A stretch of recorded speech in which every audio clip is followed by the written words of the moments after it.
오늘 하나님께서 주시는 말씀은 로마서 12장 1절부터 2절 말씀입니다.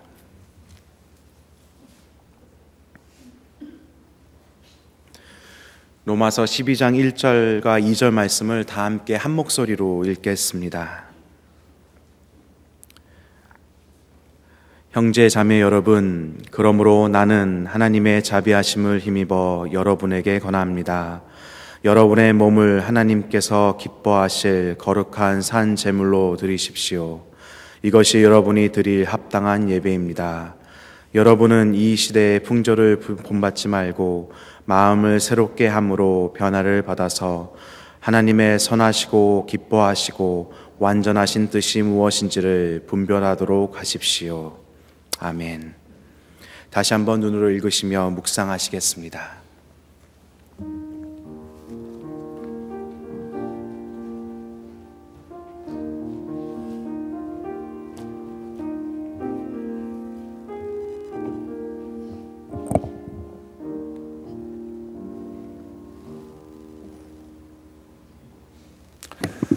이 아침에도 기도의 자리에서 여러분 뵙게 돼서 좋습니다. 오늘부터 이제 12장 새로 읽기 시작을 하는데요. 9장부터 11장까지 해서 유대인들의 구원의 문제를 다루게 된 후에 이제 12장부터는 그리스도인으로서 어떻게 살 것이냐 하는 그런 문제를 다루게 됐지요. 그동안 여러 번 말씀드렸지만 1장부터 8장까지 해서 사도는 복음의 원리를 설명을 하지요. 처음에는 이방인에게도 구원이 불가능하고 율법을 가진 유대인들에게도 구원은 불가능하다. 인간의 죄성 때문에 구원될 수가 없다고 하는 그런 얘기를 하면서 예수 그리스도를 통해서 얻는 구원이 무엇인지를 설명하는 게 1장부터 8장까지고요. 그리고 9장부터 11장까지는 그러면 유대인들의 그 선민으로 선택받은 유대인들은 그럼 버림받은 것이냐 하는 문제를 다루게 되지요. 그리고 이제 나서 오늘부터 이제는 그러면 그리스도인은 어떻게 살 것이냐?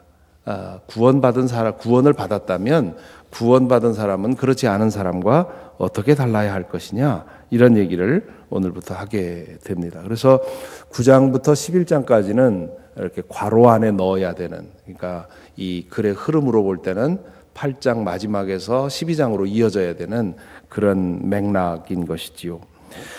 바울의 편지를 보면 거의 예외 없이 한두 개의 예외 말고는 대부분이 이렇게 크게 두 부분으로 나뉩니다. 앞에 부분은 복음의 원리를 설명하고, 그리고 뒷부분에 가서는 그렇다면 이런 구원을 받았다면 우리는 어떻게 살아야 됩니까?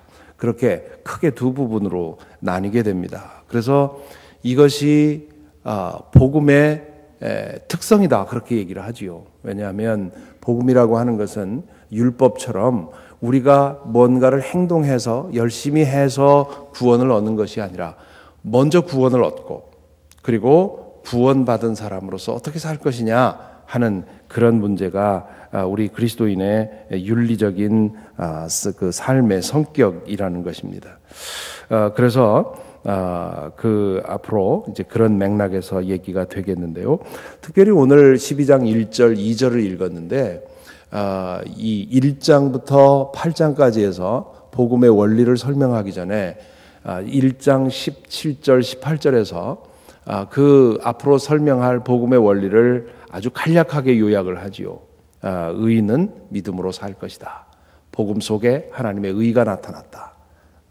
그 아주 간략하게 그렇게 선언한 다음에 그 내용을, 진리를 이제 8장에 걸쳐서 풀게 되는데요.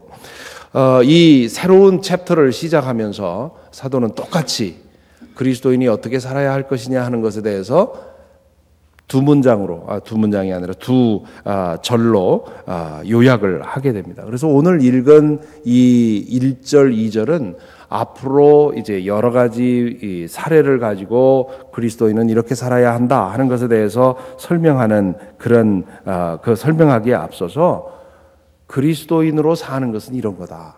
하고 요약을 한 것입니다. 그래서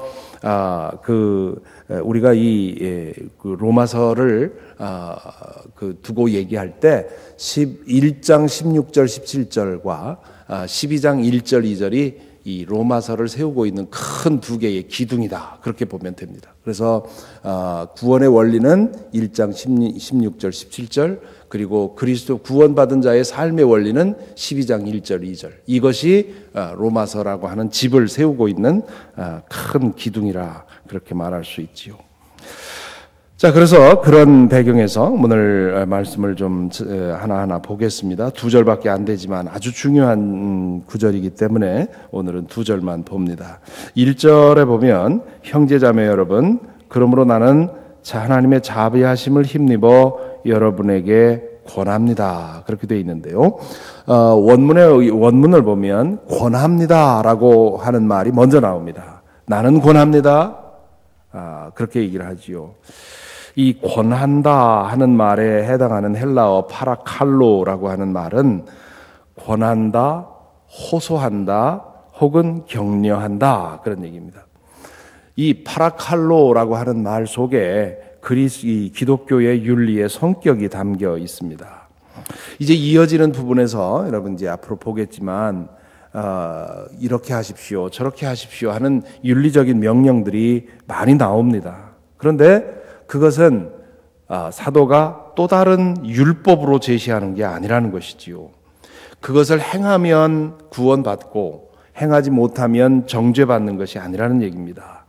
앞에서 누누이 강조했지만 예수 그리스도의 복음 안에 있는 사람은 이미 정죄를 벗어났고 이미 심판을 벗어났고 하나님의 생명 안에 있다. 그렇게 말하지 않았습니까?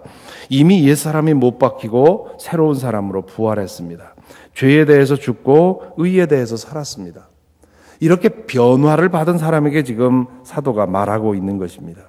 그렇기 때문에 말은 명령형처럼 구약에 나오는 율법처럼 명령형으로 되어 있지만 사도가 지금 얘기하는 것은 이래야만 됩니다 하는 그런 명령으로 주는 것이 아니라 이렇게 해야 되지 않겠습니까 하는 호소로 얘기를 하는 것이지요.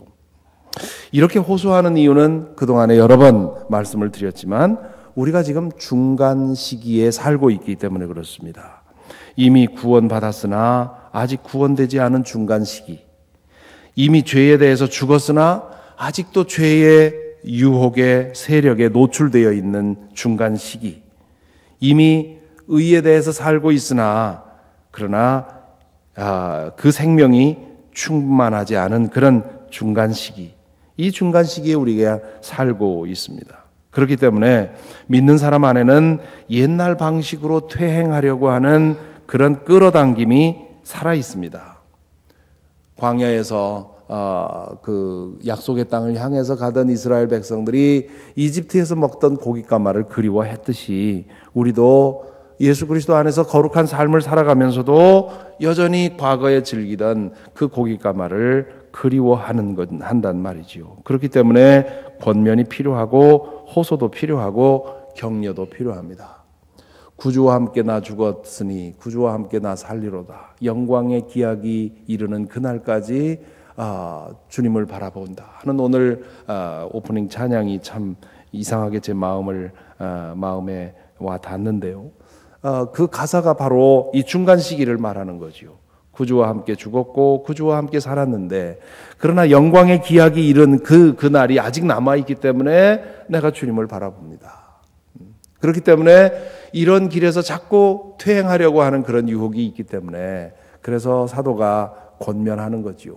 이미 완전한 사람이 됐다면 이런 권면이 필요 없지 않습니까? 거기에 보면 하나님의 자비하심을 힘입어 권면한다 또 그렇게 말합니다. 이것도 굉장히 중요한 말입니다. 왜냐하면 사도는 하나님의 진노를 무기 삼아서 이렇게 안 하면 당신들 죽습니다 이렇게 협박하는 것이 아닙니다. 하나님이 두려워서 행하는 것은 진정한 믿음이라고 할 수 없지요. 당시 유대인들은 하나님에 대한 두려움이 동기가 되어서 신앙생활을 했습니다. 두려움이 동기가 되면 최소주의와 형식주의에 빠집니다. 최소주의라고 하는 것은 두려움을 피할 만큼에서 멈추는 거지요. 무엇이 하나님이 두려워서 하게 되면 하나님에게서 벌 받지 않을 만큼만 하고 그 스탑을 합니다. 형식주의라고 하는 이유는 두려워서 하게 되면 마음이 실리지 않지요. 하나님에게 예배를 드리지만 두려움 때문에 하는 것이기 때문에 그렇기 때문에 형식만 지키게 되는 것이지요. 그것은 율법의 종교입니다. 은혜의 종교는 그렇지 않습니다. 사도는 이 점에서 매우 철저했지요. 우리가 하나님을 섬기는 것은 하나님의 사랑과 은혜 때문이지 하나님이 두려워서가 아니라 하는 얘기를 자주 했습니다. 이렇게 하나님이 좋아서 하게 되면 하나님의 은혜와 사랑이 우리 마음을 움직여서 하는 것이라면 그러면 최소에서 만족하는 것이 아니라 할 수 있는 대로 최대로 가게 되는 거고 마음이 실리지 않은 그런 행동이 아니라 마음이 실린 것이 되는 것이지요. 부모님에 대한 우리의 태도도 마찬가지 아닙니까? 부모님도 그렇고 우리 커스터머들에 대한 것도 그렇고 다 그렇습니다. 내가 커스터머에게 잘못하면 저 사람이 나에게서 우리 손님 하나 잃지 않을까 이런 두려움으로 커스터머를 대한다면 그러면 그 사람이 그 사람에게 바더되지 않을 정도 최소에서만 끝나고 그리고 하는 것도 그저 마음 실리지 않은 행동으로 말과 행동으로 대하겠지요. 그렇지만 그 사람이 좋아서 내가 이 일을 통해서 우리 커스터머들을 만족시키는 것이 좋아서 그 일을 하게 되면 그러면 할 수 있는 대로 더 만족시키기 위해서 노력할 거고 그리고 한 사람 한 사람 대할 때 마음이 실리게 되는 것이지요. 하나님을 대하는 것도 그렇다 하는 얘기입니다. 이어서 사도는 권면의 내용을 1절 하반절에서 제시합니다. 여러분의 몸을 하나님께서 기뻐하실 거룩한 산제물로 드리십시오. 이것이 여러분이 드릴 합당한 예배입니다. 앞에서도 여러 번 언급했지만 바울 사도의 언어에서 어휘에서 몸이라고 하는 것은 우리의 영과 혼과 육을 다 합한 우리의 존재 전체를 말합니다. 삶이라고 번역하는 것이 원뜻에 더 가까울지도 모르겠습니다. 여러분의 삶이 거룩한 산제물이 되게 하십시오. 이렇게 말해야 되겠지요. 제물은 여러분 잘 알다시피 성전에 드려진 짐승 제물을 생각하고 쓴 말입니다. 레위기의 지침에 따르면 제물로 쓸 짐승은 도살에서 피를 다 쏟아내고 그리고 살과 뼈를 각을 떠서 제단 위에 올려놓습니다. 하나님에게 완전히 바쳐진 것이 제물이지요. 사도는 이 제물이라는 단어 앞에 세 개의 형용사를 사용을 합니다. 산제물이라고 먼저 말하지요. 이건 사실 모순 어법이지요. 제물이 어떻게 살았습니까? 제물이 되려면 가장 중요한 조건은 죽는 것입니다. 그런데 산제물이라고 얘기를 하지요. 그러니까 산채로 제물이 된다는 말은 하나님에게 완전히 바쳐진 사람으로서 살아가는 것을 말하지요. 매일의 삶이 하나님에게 바쳐진 사람으로 살아가는 것, 그것이 산제물입니다. 그렇게 사는 삶을 하나님이 기뻐하시는 것이고 그렇게 살 때 거룩해진다. 히브리 말에서 거룩이라는 말, 카도시라고 하는 말은 구별된다는 뜻입니다. 이 세상의 죄와 더러운 것으로부터 구별되어 살아가는 것, 그것이 거룩이지요. 매일의 삶에서 하나님에게 바쳐진 삶을 사는 사람은 이 세상에서 선명하게 구별되는 것입니다. 그렇게 사는 것이 합당한 예배다, 그렇게 부르지요. 여기 합당한이라는 말에 쓰인 헬라어 로기코스라고 하는 말이 참 번역하기가 까다로운 말입니다. 왜냐하면 많이 쓰이지 않은 말들이기 때문에 옛날에는 이것이 너희가 드릴 영적 예배니라 그렇게 얘기를 했는데요. 영적인이라고 번역할 수도 있고요. 오늘 새 번역에서처럼 합당한 혹은 이성적인 혹은 분별 있는 그런 뜻으로 번역할 수도 있습니다. 영적 예배라 그렇게 번역을 하면 짐승을 바쳐서 드리는 물질적 예배가 아니라 우리의 삶을 통해서 드리는 영적 예배, 그 짐승을 잡아서 바치는 예배와 구분시키기 위한 의미로 영적 예배라 이렇게 쓴 것이 되는 것이고요. 그런데 오늘날 그 주석학자들 대부분은 영적 예배라고 번역하기보다는 합당한 예배 혹은 이성적 예배, 혹은 분별 있는 사람의 예배, 이렇게 번역해야 된다고 생각을 합니다.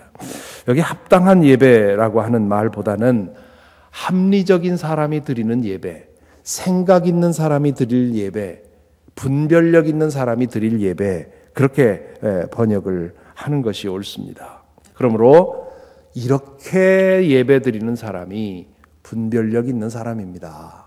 그런 얘기지요. 사실 우리가 얼마 전에도 이사야서 1장을 주일 예배에서 말씀을 나눴습니다마는 이 예언서에 보면 이 분별력 없는 예배에 대해서 하나님이 계속해서 징계를 하지요. 자신들의 삶에서는 엉망으로 살면서 죄를 밥 먹듯이 지으면서 제사에 와서는 열심히 예배를 드리면 그게 하나님 앞에 받아들여질 줄 아는데 그 분별력 없는 예배라 이거죠. 바울 사도가 여기서 말하는 분별력 있는 사람, 합리적인 사람, 생각이 있는 사람이라면 진정한 예배가 우리 삶 속에서 하나님을 영화롭게 하는 것이라고 하는 거 기억하라는 말이지요. 2절에 보면 계속 또 다른 말로 같은 생각을 전하는데 표현을 좀 달리합니다. 여러분은 이 시대의 풍조를 본받지 말고 마음을 새롭게 함으로 변화를 받아서 하나님의 선하시고 기뻐하시고 완전하신 뜻이 무엇인지를 분별하도록 하십시오. 이렇게 되어 있습니다.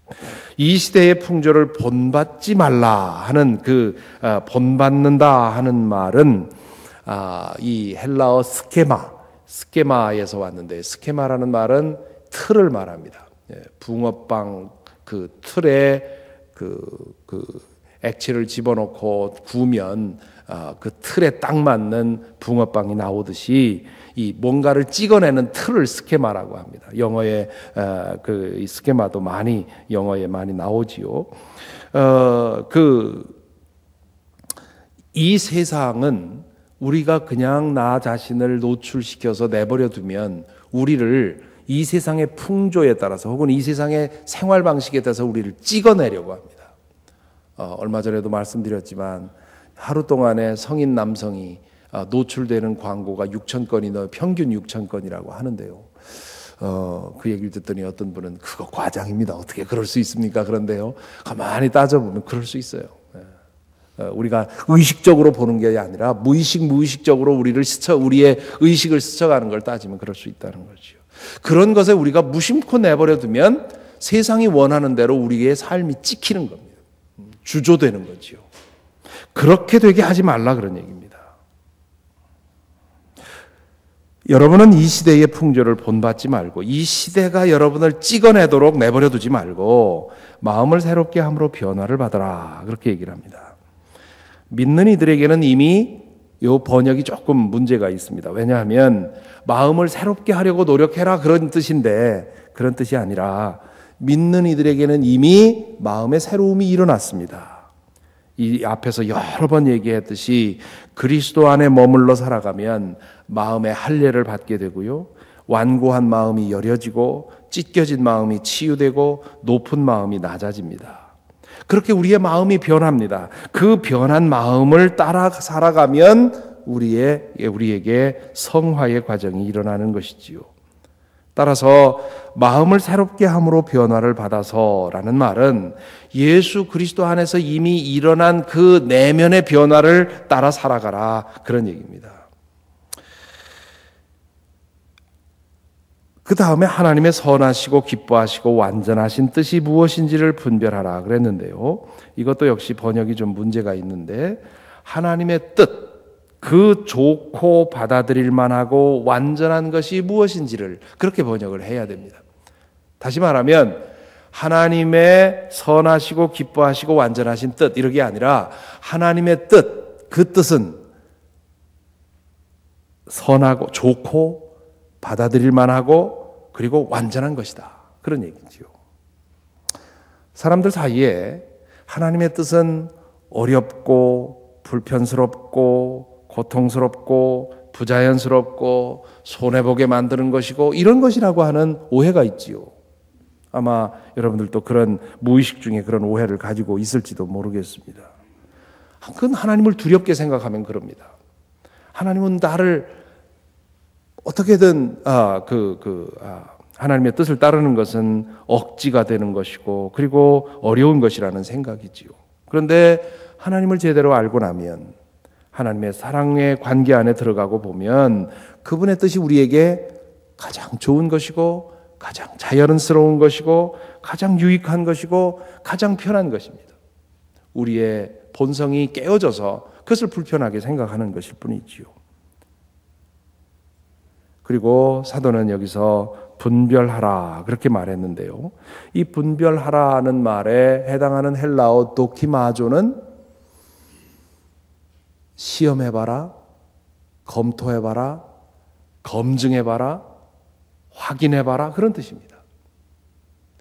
이게 하나님의 뜻인가 하는 것을 확인하기 위해서 질문해보고 검증해보고 테스트해보고 이렇게 함으로써 확인해 가라는 것이죠. 우리의 마음이 예수 그리스도 안에서 변했을 때 자동적으로 하나님의 뜻이 우리에게 드러나는 것이 아니라는 거지요. 일상생활을 해가면서 어떤 것이 하나님의 뜻인지 자꾸 테스트해보고 질문해보고 검증해보는, 그러면 점점 하나님의 뜻을 알 수 있는 그런 기능이 우리 안에 영적 기능이 발전하게 되는 것이지요. 오늘 이 말씀에서 사도는 받은 사람의 삶의 원리를 산 제사의 삶이라고 규정을 하지요. 저는 이것을 예배드리듯 사는 삶이라 그렇게 바꾸어 표현을 합니다. 예배드리는 심정으로, 예배당에서 예배드리는 심정으로 그렇게 매일의 모든 일상을 섬기는 거지요.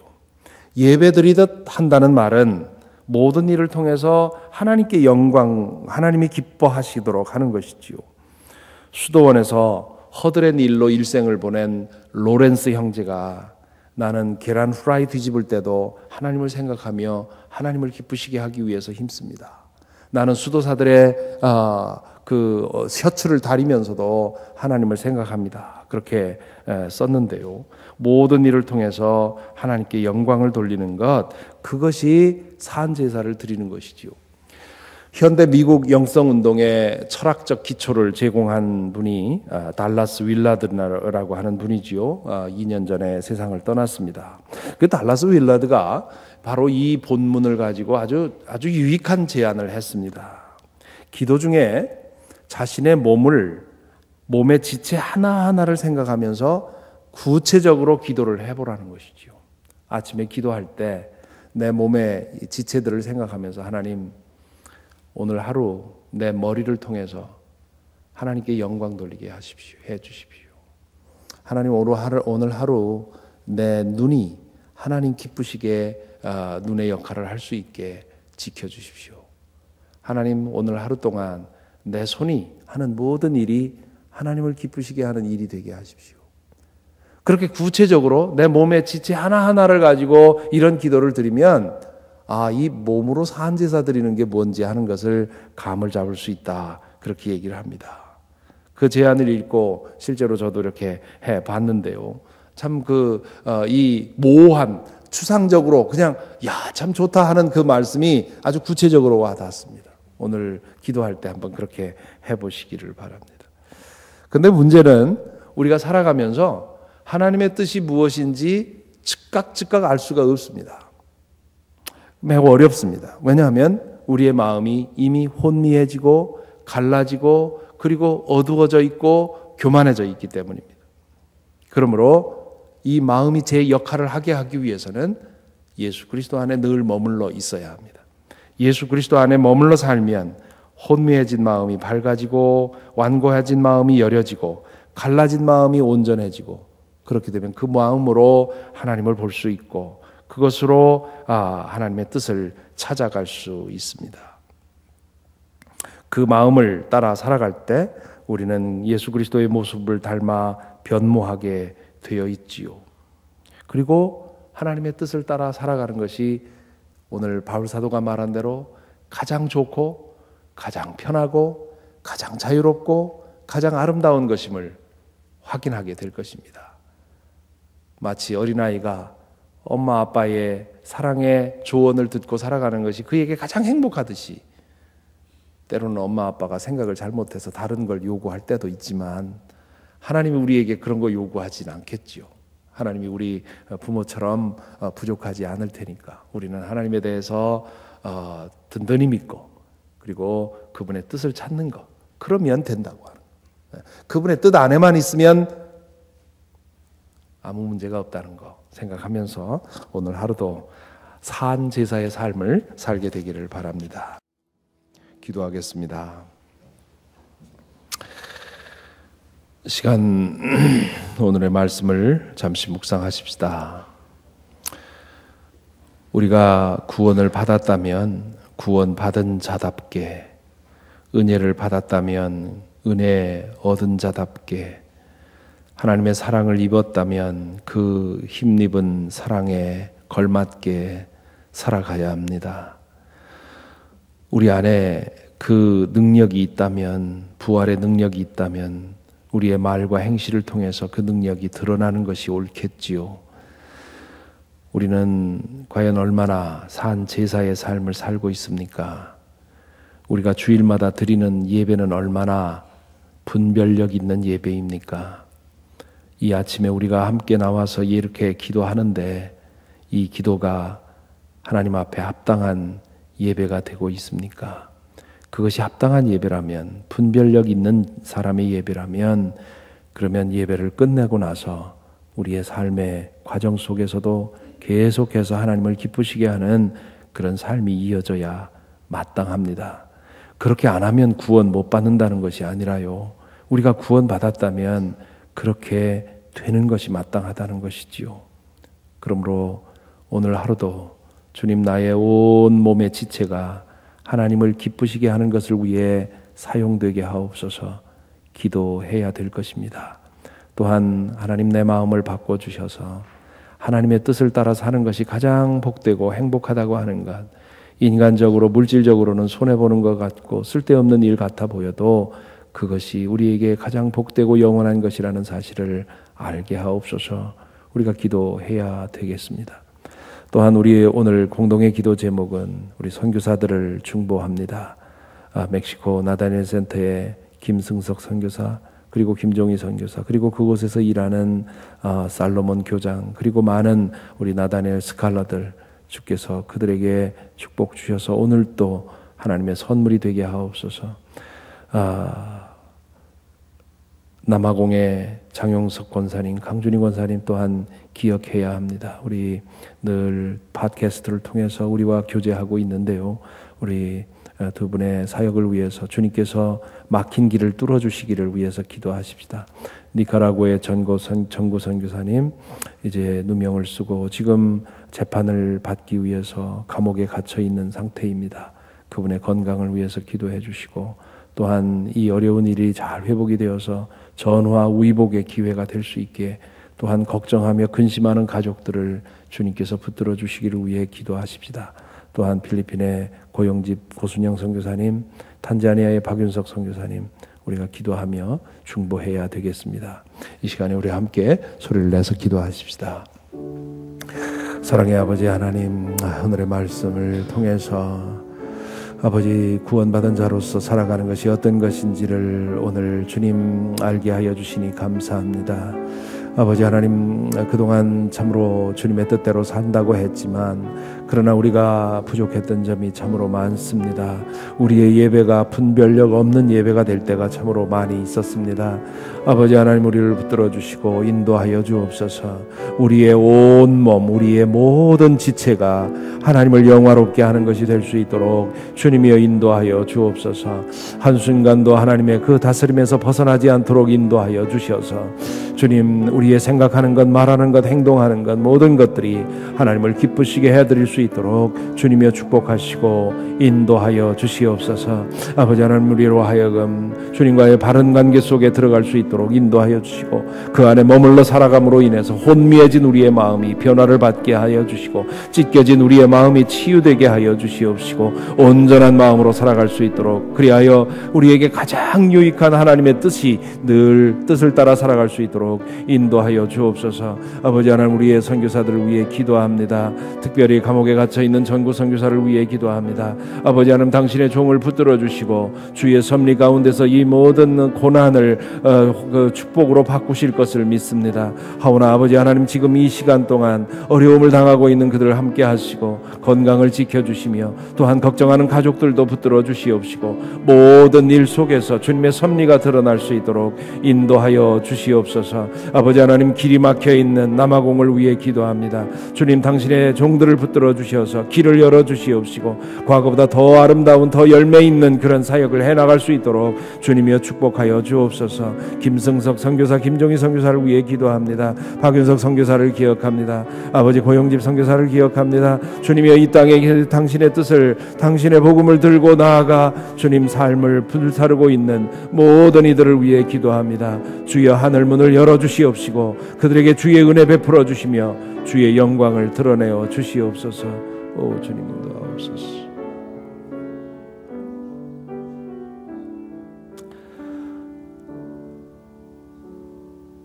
사랑의 주님, 우리의 삶이 온전히 주님께 바쳐진 제물이 되기를 원합니다. 내 자신의 욕망을 위해 사용되는 제물이 아니라 하나님의 거룩한 뜻을 위해 사용되는 제물이 되기를 원합니다. 우리의 깨어있는 모든 순간, 우리가 잠자고 있는 순간까지도 하나님께 드려지는 시간이 되기를 원합니다. 왜냐하면 그것이 하나님을 기쁘시게 하는 일이고 우리에게는 가장 좋고 아름답고 복된 것이기 때문입니다.